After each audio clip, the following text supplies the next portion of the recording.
Hello students, welcome to my YouTube channel that is Magical Nursing Education। तो आज की class में हम पढ़ेंगे steps of the scientific method. पिछली क्लास में मैंने आपको साइंटिफिक मेथड्स के बारे में बताया था, उसके कैरेक्टरिस्टिक्स के बारे में बताया था। तो स्टेप्स पढ़ने से पहले मैं आपको रिक्वेस्ट करूंगी कि प्लीज़ मेरे चैनल को लाइक करो और जल्दी से जल्दी शेयर करो और सब्सक्राइब करो और बेल आइकन को दबा दो ताकि जब भी मेरी न्यू क्लास आएगी तो आपको जल्दी से जल्दी नोटिफिकेशन मिल जाए। तो चलो आज हम स्टार्ट करेंगे steps of the scientific method. Scientific method मैंने आपको बताया था, ये वो मेथड होता है जिसमें हम विदाउट कोई भी चेंज किए जैसी भी सिचुएशन है उसको हम वैसा ही ऑब्जर्व करेंगे और उसके हिसाब से हम वैसे एक थ्योरी को मर्ज करेंगे। That is your scientific method. तो अब साइंटिफिक मेथड को करने के लिए कैसे कैसे स्टेप्स हैं वो हम पढ़ेंगे। तो फर्स्ट आपने क्या किया, सिलेक्ट अ टॉपिक। पहले आपने एक टॉपिक को सिलेक्ट करना है, जो भी आपका टॉपिक है जिससे भी रिलेटेड आपने स्टडी करनी है। उसके बाद हम जो है वो उसके ऑब्जेक्टिव को डिफाइन करेंगे। ऑब्जेक्टिव्स का मतलब है आपने अपने गोल बना देने हैं कि सबसे पहले आपने क्या क्या करना है।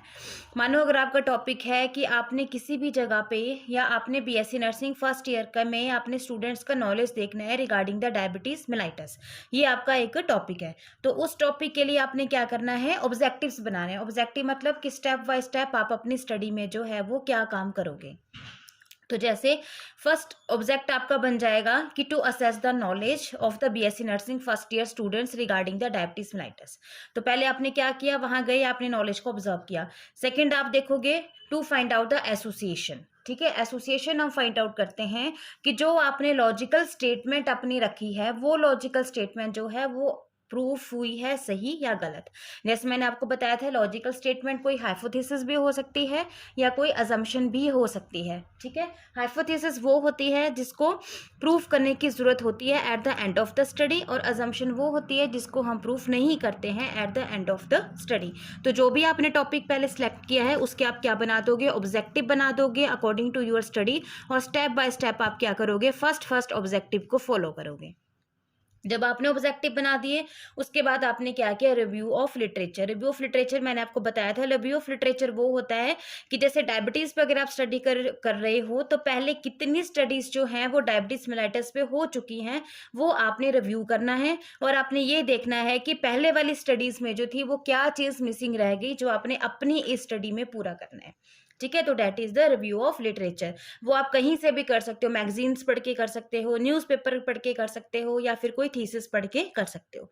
उसके बाद आपने क्या करना है, डिफाइन द वेरिएबल्स। जब आपने अपनी पूरा टॉपिक भी कर लिया, आपने ऑब्जेक्टिव्स भी बना लिए, आपने रिव्यू करके आपको पता भी लग गया कि आपने अपने स्टडी में अब क्या करना है, उसके बाद आपने अपनी प्रॉब्लम स्टेटमेंट में अपने वेरिएबल्स देखने हैं कि आपके इंडिपेंडेंट वेरिएबल्स कौन है और डिपेंडेंट वेरिएबल कौन है। जिसको इंडिपेंडेंट एंड डिपेंडेंट वेरिएबल्स के नहीं पता है वो मेरे पिछले वाले क्लासेस में जाओ, वहां पे मैंने आपको डिटेल में समझाया है। नेक्स्ट आ जाएगा आपके पास stating the hypothesis and assumption. उसके बाद आप अपने टॉपिक का या तो हाइपोथेसिस बनाओगे या तो आप अपनी अजम्पशंस बनाओगे। अगर आपने हाइपोथेसिस मानो ये बनाई कि बीएससी फर्स्ट ईयर के स्टूडेंट्स को डायबिटीज मेलाइटस का जो नॉलेज है वो एवरेज होगा, तो जब आप पूरा रिजल्ट फाइंड आउट करोगे तो उसमें आपको पता लग जाएगा आपकी जो हाइपोथेसिस थी वो गलत है या सही है। अजम्पशंस भी सेम है, बट अजम्पशन को आपने एंड में प्रूफ नहीं करना होता, हाइपोथेसिस को आपको एंड में प्रूफ करना पड़ता है। उसके बाद आएगा आपके पास determining the ethical implication. Ethical implication का मतलब है कि जब आपने हाइपोथेसिस और अजम्पशन बना ली उसके बाद आपने खुद डिसीजन लेना है कि अब मैंने अपनी स्टडी में कौन सा डिजाइन लगाना है, कैसे मैंने मेथड, कौन सा मेथड मैंने चूज करना है डाटा कलेक्शन के लिए, वो आपने अब डिसीजन लेना है। तो डिसीजन में सबसे पहले आप क्या लोगे, डिस्क्राइबिंग द रिसर्च डिजाइन। आपने अपना रिसर्च डिजाइन देखना है कि आपका रिसर्च डिजाइन क्या है। अब यहाँ पे आपका टॉपिक था कि बीएससी नर्सिंग फर्स्ट ईयर के स्टूडेंट्स में आपने डायबिटीज मेलाइटस का नॉलेज देखना है, मतलब आपने कोई चेंज नहीं किया, कुछ नहीं किया, इट मीन्स आपकी स्टडी एक्सपेरिमेंटल नहीं है, तो आपकी स्टडी यहाँ पे आएगी डिस्क्रिप्टिव। क्योंकि आपने क्या किया, सीधा आप गए, उनको आपने एमसीक्यूज क्वेश्चन दिए और उनका नॉलेज आपने ऑब्जर्व किया और एंड में आपने रिजल्ट निकाल दिया कि बीएससी नर्सिंग फर्स्ट ईयर के स्टूडेंट्स का नॉलेज गुड है, एवरेज है या पुअर है रिगार्डिंग द डायबिटीज मेलाइटस। तो सिंपल सी स्टडी है, तो आपकी डिजाइन क्या आएगा यहाँ पे, डिस्क्रिप्टिव डिजाइन। तो आपने अपना डिजाइन को डिस्क्राइब करना है। उसके बाद आपने मेथड ऑफ डाटा कलेक्शन देखना है कि आपने जो डाटा कलेक्शन करना है वो आपने किस मेथड से करना है। डाटा कलेक्शन आपने किस मेथड से करना है कि आपने जो है वो डाटा कलेक्शन का मेथड आपने क्वेश्चनर लगा के करना है, कि आपने जो है वो एमसीक्यूज क्वेश्चन बनाने हैं, कि आपने कैसे क्वेश्चंस बनाने हैं। उसके बाद नेक्स्ट आ जाता है आपके पास है डिजाइन द सैम्पलिंग। अब सैम्पलिंग प्रोसेस आपने चेक करनी है। सैम्पलिंग प्रोसेस मैंने आपको बता दिया। सैम्पलिंग क्या होती है, वो एक टेक्निक जिसमें हम सैंपल को जो है वो सिलेक्ट करते हैं, ठीक है। तो आपने अपने सैंपल को डिफाइन करना है कि आपके जो सैंपल हैं वो 60 सैंपल हैं, 70 हैं, कि 80 हैं, कि 100 है। उसके बाद आपने planning for the data collection and analysis. जब आपने आपको सैंपल का पता लग गया कि आपने 60 सैंपल लेने हैं, उसके बाद आपने डाटा कलेक्शन की प्लानिंग करनी है। आपने उस एरिया में जाना है और वहां पे आपने डाटा को कलेक्ट करना है। डाटा कलेक्ट करने के बाद आपने उसको एनालाइज करना है। तो एनालाइज के लिए हम हमेशा क्वांटिटेटिव स्टडी में लगाते हैं डिस्क्रिप्टिव एंड इन्फरेंशियल स्टैटिस्टिक्स। ये भी मैंने आपको पहले पढ़ा लिया। डिस्क्रिप्टिव स्टैटिस्टिक्स में हम मीन मोड मीडियन करके समराइज करते हैं डाटा को, और जो इन्फरेंशियल स्टैटिस्टिक्स है वहां पे आपको कंक्लूजन निकालते हो, रिजल्ट निकालते हो। जब आपने एनालाइज कर दिया, उसके बाद आपने अपनी जो भी आपकी स्टडी है उसकी आपने जो फाइंडिंग्स हैं, जो आपका जो फाइनल रिजल्ट आएगा वो आपने कम्युनिकेट करना है कि बीएससी नर्सिंग फर्स्ट ईयर के स्टूडेंट्स को डायबिटीज का जो नॉलेज था वो एवरेज था, गुड था या पुअर था। तो that is the step of your scientific method. Simple, आपने टॉपिक सेलेक्ट किया, फिर आपने अपने गोल्स बना दिए, ऑब्जेक्टिव बना दिए उस टॉपिक के कि आपने कैसे कैसे अपनी स्टडी को करना है। उसके बाद आपने रिव्यू लिटरेचर देख लिया। रिव्यू जब आप करोगे तो उससे आपको नॉलेज ज़्यादा बढ़ जाएगा, तो उस चीज़ से आपको वेरिएबल्स भी अपने डिफाइन हो जाएंगे और आपको हाइपोथेसिस एंड अजम्पशंस भी डिफाइन हो जाएंगी, ठीक है जी। उसके बाद जब आपको हाइपोथेसिस पता लगी, फिर आपने डिसीजन मेकिंग करना है कि आपको कौन सा डिज़ाइन चाहिए, कौन सा आपका डिज़ाइन है, किस मेथड में आपने डाटा कलेक्शन करना है, कि आपने एमसीक्यूज क्वेश्चन देने हैं, चेकलिस्ट देनी है, कि ऑब्जर्वेशन मेथड करना है, कि इंटरव्यू मेथड करना है। वो डिपेंड करेगा आपकी स्टडी पे। उसके बाद आप अपने सैंपल को डिफाइन करोगे कि आपका 60 सैंपल होगा, 70 होगा, 80 होगा। उसके बाद आप डाटा कलेक्शन की प्लानिंग करोगे कि मैंने कैसे जाना है, क्या करना है, और कौन सा फॉर्मूला लगा के मैंने अपने डाटा को एनालाइज करना है। जब आपको ये सारा पता लग गया, उसके बाद आप फील्ड में चले गए, वहां पे अपने डाटा को कलेक्ट किया, अपने डाटा को एनालाइज किया by using the inferential statistics और डिस्क्रिप्टिव स्टैटिस्टिक्स। उसके बाद आप अपने फाइनल रिजल्ट को कम्युनिकेट कर दिया। तो that is your scientific method. Next हम पढ़ेंगे लिमिटेशंस। लिमिटेशंस होती हैं क्या क्या बायसनेस है, कि आप साइंटिफिक जब स्टडी करते हो तो आपको क्या क्या आपको प्रॉब्लम आ सकती है। प्रॉब्लम तो यही है साइंटिफिक मेथड में कि जो मोस्ट ऑफ द स्टडीज होती है वो ह्यूमंस पे करते हैं हम, तो जो ह्यूमंस का नेचर होता है वो बिल्कुल जो होता है वो थोड़ा डिफरेंट होता है। ऑब्जर्व करना उसको, उसके एक्सपीरियंस को ऑब्जर्व करना जो है वो ऑब्जर्विंग करना थोड़ा एक कंफर्टेबल नहीं होता, ठीक है। हमारे आगे एक टफ चीज होती है, कि हो सकता है टफ क्यों होता है, क्योंकि मानो अगर आप बीएससी नर्सिंग फर्स्ट ईयर में गए, वहां पे आपको 60 स्टूडेंट्स एक दिन में मिल गए। आपने उनको बोला कि आप हमारे जो आपने एक दिन में आपने सैम्पलिंग प्रोसेस कर दी, आपने उनको सेलेक्ट कर दिया। फिर आपने उनको बोला कि कल मैं आपकी क्लास में आऊंगी और मैं दोबारा से जो है वो आपको एमसीक्यूज क्वेश्चन दूंगी, तो आपने मेरे को उसका आंसर देना है। मानो आप अगले दिन गए, तो अगले दिन में से उन 60 बच्चों में से मानो 30 ही बच्चे आए, बाकी बच्चे नहीं आए, तो क्या हो गया, लिमिटेशन हो गई। क्योंकि ये ह्यूमन बिहेवियर है, ये कभी भी फ्लेक्सिबल हो सकता है, कभी भी चेंज हो सकता है। आज उसने आपकी स्टडी में इंटरेस्ट दिखाया, बट कल जब आपने अपना रिजल्ट फाइंड आउट करना था, आपने अपना डाटा कलेक्शन करना था, तो हो सकता है वो वहां से हट गए, उन्होंने मना कर दिया कि हम इंटरेस्टेड नहीं है आपकी स्टडी में। तो लिमिटेशन ये होगी। सेकेंड लिमिटेशन सेम वही है, कॉम्प्लेक्सी बिहेवियर है, डिफरेंट बिहेवियर है, ठीक है। वो कभी वेरी हो सकता है, कभी वो हाँ भी कर सकते हैं, कभी वो ना भी कर सकते हैं। उसके बाद आती है आपके पास मेजरमेंट प्रॉब्लम। मेजरमेंट प्रॉब्लम ये है कि अगर आपकी जो human behaviour is a psychological in nature, तो can not be accurately Maihar, ठीक है। उनका जो नेचर है, उनका जो एक्सपीरियंस है वो क्या होता है, साइकोलॉजिकल होता है। आपको पता ही है, ह्यूमन बिहेवियर को मैयर करना जो है वो इजिली जो है वो मतलब इजी नहीं है, ठीक है। तो that is your limitations. First limitation ये है कि most of the studies are on the humans as a subject, so it is essential for observing the human nature, behaviour is for the experimental. कि किसी भी study को करने के लिए हमें ह्यूमन के नेचर को जो है वो ऑब्जर्व करना पड़ता है, तो ह्यूमन के नेचर को ऑब्जर्व करना थोड़ा डिफिकल्ट है। सेकंड है कॉम्प्लेक्सिटी। कॉम्प्लेक्सिटी का मतलब ये है कि ह्यूमन का बिहेवियर कॉम्प्लिकेटेड है, वेरिड है, कभी वो हाँ कर सकते हैं, कभी वो ना कर सकते हैं। सेकंड है मेजरमेंट प्रॉब्लम, कि जो ह्यूमन का बिहेवियर है वो साइकोलॉजिकल इन नेचर है, तो हम इसको एक्यूरेटली जो है वो किसी भी चीज को मैयर नहीं कर सकते, ठीक है। तो that is your scientific method. ये इंपॉर्टेंट है और ये इजी है। नेक्स्ट आता है आपके पास scope and area of the nursing research. ये वाला जो है ये शॉर्ट नोट में इंपॉर्टेंट क्वेश्चन है, ये स्टैटिस्टिक्स के शॉर्ट नोट में पूछा जाता है कि what is the scope of the nursing research. तो नर्सिंग रिसर्च के जो स्कोप हैं वो 3 चीज़ों में है, नर्सिंग एजुकेशन में, नर्सिंग प्रैक्टिसेस में एंड नर्सिंग एडमिनिस्ट्रेशन में। तो इस तरीके से आपने ट्रायंगल बनाना है डायग्राम और इस तरीके से आपने शो करना है। तो फर्स्ट हम पढ़ेंगे रिसर्च का जो है वो नर्सिंग एजुकेशन में क्या स्कोप है। तो स्कोप ये है कि it is another important area of the nursing research where the researcher try और रिफाइन द नॉलेज। क्योंकि जो नर्सिंग रिसर्च है वो हेल्प करता है हमारे ओल्ड नॉलेज को न्यू नॉलेज में जनरेट करने के लिए। तो वो जो हम न्यू नॉलेज है वो हम अपने एजुकेशन की लाइन में भी ला सकते हैं। तो जो रिसर्चर है वो जो रिसर्च है वो फोकस करता है किन किन चीज़ों पे, वो मैंने बताया हुआ है कि there are the several area where the nursing research focus. तो फर्स्ट वो फोकस करता है testing the effectivity of the old teaching method, कि जो हमारा जो हम अपने ओल्ड टीचिंग मेथड को पढ़ा रहे हैं, जैसे हम ब्लैक बोर्ड ही यूज कर रहे हैं, नोट्स ही दे रहे हैं, ठीक है, तो that is our old teaching method. तो वो जो ओल्ड टीचिंग मेथड है उसको टेस्ट करता है कि कितना इफेक्टिव है स्टूडेंट्स की लर्निंग के लिए, और जो हम न्यू टीचिंग मेथड ला रहे हैं वो कितना इफेक्टिव है, दोनों का ये कंपैरिजन करता है। सेकंड ये क्या करेगा, जो भी स्टूडेंट्स का लर्निंग एक्सपीरियंस है उनको वो चेक करेगा, उसको वो इवेलुएट करेगा कि लर्निंग जो एक्सपीरियंस है वो ओल्ड टीचिंग से अच्छा है कि न्यू टीचिंग मेथड से अच्छा है।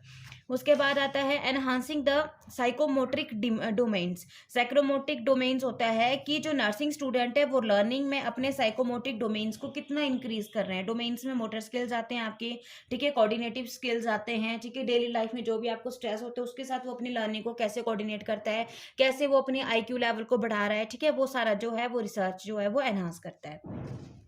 नेक्स्ट है extent of strict discipline required for the nursing student to improve the education. अब उसने ये बोला है कि एजुकेशन को इम्प्रूव करने के लिए जो स्ट्रिक्ट डिसिप्लिन है वो बढ़ना चाहिए, ठीक है। एक कॉलेज ऑफ नर्सिंग में क्या होना चाहिए, एक स्ट्रिक्ट डिसिप्लिन होना चाहिए, बट डिसिप्लिन इतना भी स्ट्रिक्ट नहीं होना चाहिए कि वो स्टूडेंट्स के लिए जो है वो हार्मफुल हो, बट एक ऐसा डिसिप्लिन होना चाहिए जो उनकी एजुकेशन, उनके लर्निंग में जो है वो हेल्प करे। नेक्स्ट है promoting the clinical and classroom learning among the nursing student. तो रिसर्च जो है वो इस बात पे भी फोकस करता है कि जो नर्सिंग स्टूडेंट है उनमें क्लिनिकल लर्निंग भी होनी चाहिए, मतलब लेबोरेटरी स्किल्स भी होने चाहिए, उनको प्रैक्टिसेस बतानी चाहिए लैब में, ठीक है, और क्लासरूम में भी उसकी स्किल्स को जो है वो प्रमोट करना है। दोनों हमने उनको साथ साथ सिखाना है, थ्योरेटिकल पोर्शन भी उनका ईजी होना चाहिए और प्रैक्टिकल पोर्शन भी उनका जो है वो प्रमोट होना चाहिए। नेक्स्ट आता है identify and managing the problems of the absenteeism. जो स्टूडेंट्स ज़्यादा अब्सेंट रह रहे हैं उन स्टूडेंट्स की जो भी प्रॉब्लम्स हैं उनको हमने कैसे आइडेंटिफाई करना है और उन प्रॉब्लम्स को हमने कैसे मैनेज करना है, वो भी जो है वो रिसर्च फोकस करता है। उसके बाद नेक्स्ट आता है हमारे पास resolving the issues related to the teaching learning method. जो ये हैं जो टीचर्स हैं उनको जो टीचिंग करने में जो भी प्रॉब्लम आ रही हैं उनको रिसॉल्व करने में हेल्प करेगा और स्टूडेंट्स को जो है वो लर्न करने में हेल्प करेगा। तो these are the importance of the nursing research in the nursing education. Next आता है हमारे पास importance of the nursing research in the nursing practices. अब एक तरफ हमने रिसर्च की इंपॉर्टेंस अपने एजुकेशन में पढ़ी, अब हम रिसर्च की इंपॉर्टेंस जो है वो अपने क्लिनिकल एरिया में क्या है वो हम पढ़ेंगे। तो क्लिनिकल एरिया में मैंने आपको पहली क्लास में बताया था कि सबसे जो मेन है that is our evidence based nursing care. Evidence का मतलब होता है प्रूफ, कि जो भी हम नर्सिंग केयर दे रहे हैं पेशेंट को, जो भी हम quality of nursing care provide करेंगे उसके लिए हमारे पास एक एविडेंस होना चाहिए, एक प्रूफ होना चाहिए, ताकि अगर हमें रिजल्ट नेगेटिव भी मिले तो हम उस एविडेंस को जो है वो शो कर सकें। तो मस्ट जो है नर्सिंग प्रैक्टिसेस में सबसे पहले हमारे पास एविडेंस बेस्ड केयर होनी चाहिए। तो जो रिसर्च है वो एविडेंस बेस्ड केयर पे क्या करेगा, फोकस करेगा। जो अदर चीज़ों पे फोकस करेगा वो करेगा सबसे पहले हेल्थ प्रमोशन होनी चाहिए, हमने पेशेंट की हेल्थ को कैसे प्रमोट करना है, कैसे हमने मेंटेन करना है, और जो भी उसकी डिजीज कंडीशन है उसको हमने कैसे प्रिवेंट करना है। सेकंड ये देखता है पेशेंट की सेफ्टी लेवल ज़्यादा होना चाहिए और हमने क्वालिटी ऑफ केयर प्रोवाइड करनी है। तो क्वालिटी ऑफ केयर जो है वो किसके बेस्ड पे होगी, अगर स्किल्ड नर्स है उसके बेस पे होगी, अगर नर्स को नॉलेज है उसके बेस पे होगी, और अगर हमारे पास एविडेंस है तो उसके बेस पे होगी। नेक्स्ट आता है हमारे पास promotion and risk reduction of the health of the vulnerable groups. Vulnerable groups होते हैं, वल्नरेबल ग्रुप्स में चिल्ड्रंस आते हैं, जो मेंटल इल पेशेंट होते हैं वो आते हैं, या जो अल्कोहलिक और जो ड्रग अब्यूज पेशेंट हैं वो पेशेंट आते हैं। इन पेशेंट्स को हम बोलते हैं वल्नरेबल ग्रुप। तो ये जो वल्नरेबल ग्रुप है इनकी हेल्थ से रिलेटेड जो भी रिस्क है उनको हमने कैसे रिड्यूस करना है और उनकी हेल्थ को हमने कैसे प्रमोट करना है। तो जो नर्सिंग है वो जो रिसर्च है वो इसके ऊपर फोकस करता है। नेक्स्ट है हमारे पास पैलिएटिव और end of the life care. Palliative care होती है क्रिटिकल इल पेशेंट, जो रिलेटेड टू डेथ होते हैं, जो डेथ के थोड़े नज़दीक होते हैं, जो पेशेंट क्रिटिकल सीसीयू में जो हैं वो एडमिट होते हैं, उनको हमने किस तरीके की केयर देनी है, that is called as your palliative care. और जो एंड ऑफ लाइफ केयर है, जो पेशेंट जो है वो डेड की कंडीशन में है, जो मरने वाला है, उनको हमने कैसे केयर देनी है, वो भी रिसर्च फोकस करता है। उसके बाद आता है development of the evidence based practices, वो मैंने आपको पहले बता दिया है। उसके बाद आता है हमारे पास नर्सिंग वर्किंग एनवायरनमेंट। आजकल क्या है, क्लिनिकल एरिया में नर्सिस का जो वर्किंग एनवायरनमेंट है वो बहुत ज़्यादा स्ट्रेसफुल है, वर्किंग आवर्स बहुत ज़्यादा हो रहे हैं। कई बार नर्सिस को मॉर्निंग ड्यूटी, इवनिंग ड्यूटी जो है, शिफ्टें 2-2 शिफ्टें लग रही हैं, ठीक है, उनको रेस्ट के लिए टाइम नहीं मिला, स्ट्रेस लेवल इंक्रीज हो रहा है। तो जो रिसर्च है वो फोकस करता है कि उनका जो वर्किंग एनवायरनमेंट है उसको हम कैसे जो है वो ठीक करें। लास्ट है हमारे पास home care and community health nursing practices. Home care में जो होम केयर नर्सिस होती हैं, ठीक है, उनकी प्रैक्टिसेस को हम कैसे इंप्रूव कर सकते हैं, जो कम्युनिटी हेल्थ नर्सिस हैं उनकी प्रैक्टिसेस को हम कैसे इंप्रूव कर सकते हैं। तो ये जो है वो रिसर्च जो है that is focus on the practical area. Last है हमारे पास कि जो रिसर्च है वो हमारे एडमिनिस्ट्रेशन एरिया में भी जो है वो फोकस करता है। अब एडमिनिस्ट्रेशन एरिया में वो किस तरीके से फोकस करेगा वो हमने देखना है। तो इसमें क्या करेगा, it is the one of the most difficult discipline to manage the research, ठीक है, टू मैनेज। मतलब जो एडमिनिस्ट्रेशन वाला एरिया है वो बहुत ज़्यादा डिफिकल्ट है, क्योंकि इसमें हमने रूल ऑफ डिसिप्लिन जो है वो मेंटेन करना होता है। तो जो रिसर्च है वो फोकस करेगा किन किन चीज़ों पे। सबसे पहले वो देखेगा assessing the existing organised structure, staffing pattern, wages and benefit.